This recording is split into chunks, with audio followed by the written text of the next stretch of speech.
Mədəni bitki. Turp kələmin döllü hibridi və X-i deyir tap. X nədir? Kök hüceyrəsinin, həmin o turp kələm hibridinin kök hüceyrəsinin bir nüvəsinin anafaza mərhələsində xromatidlərin minimum sayını bizdən istəyir. Tapaq biz bunu. Deməli, biz bilirik ki, turp kələmin döllü hibridi nə qədər xromosoma sahibdir? Bilirik ki, bunlar 2n bərabərdir. Belə deyək ki, 18 xromosom olanda dölsüz oldular. Və indi bunları 2 dəfə artırdıq. 2n bərabərdir 36 döllü hibrid almışıq və bu bizim dərslikdə də öz əksini tapıbdır. Bağışlayın, 2n yox, 4n bərabərdir 36. Yəni 2 dəfə xromosom sayını artırmışıq. Artıq biz burada döllü nəsil əldə eləmişik. Yəni buna izaha ehtiyac yoxdur. Bunu çünki dərslikdən məlumdur, bilirik. Və biz 36 xromosom üzərindən gedib tapmaq istəyirik. Onun fikrimi çatdırmaq istəyirəm sizə. Burada bilirik ki, mitoz bölünmə gedir kök hüceyrəsində. Ona görə də biz hüceyrənin bölünmə mərhələlərini çəkək göstərək. Və burada bilirsiniz, interfaza mərhələsi gedir. İnterfaz iki şəkildə göstərilirdi həmişə. Əvvəlində xromosom sayı. Baxın, xromosom sayı belə eləyirik də. Burada döllü hibriddirsə artıq bunun somatik hüceyrəsində 36 xromosom yazırıq.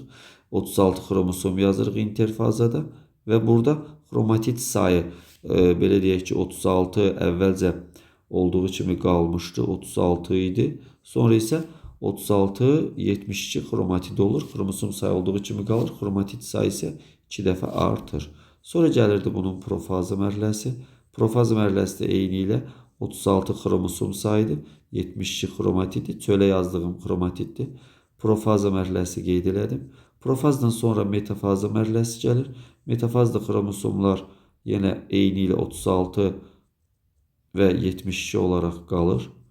Və burada anafazda xromosom sayı 2 dəfə artır. Mitozda ümumiyyətlə yadınızda qalsın ki, mitozda xromosom sayı anafazda 2 dəfə artır. Çünki bir ana xromosom 2 qız xromosom ayrılır. Baxın, burada təsvir edirəm. Bax, bir dənə ana xromosomumuz vardı və 2 dənə qız xromosomu ayrılacaqdı. Baxın, tək xromatidli 2 xromosom yaranmış olur. Və ona görə də burada tək xromatid olduğu üçün 36 bura, 36 bura hər kənara yazmalıyıq xromosomları.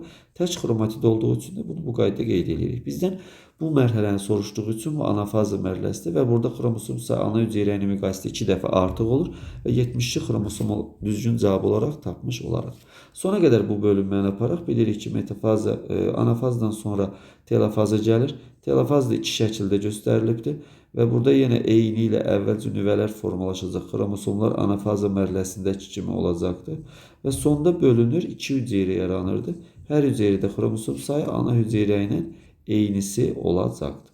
Bunu N və S ilə ya da C ilə işarə edib göstərmək də olardı. Sadəcə nə verilibsə xromosom bu qaydada göstərdik. Düzgün cavab 72 alındı.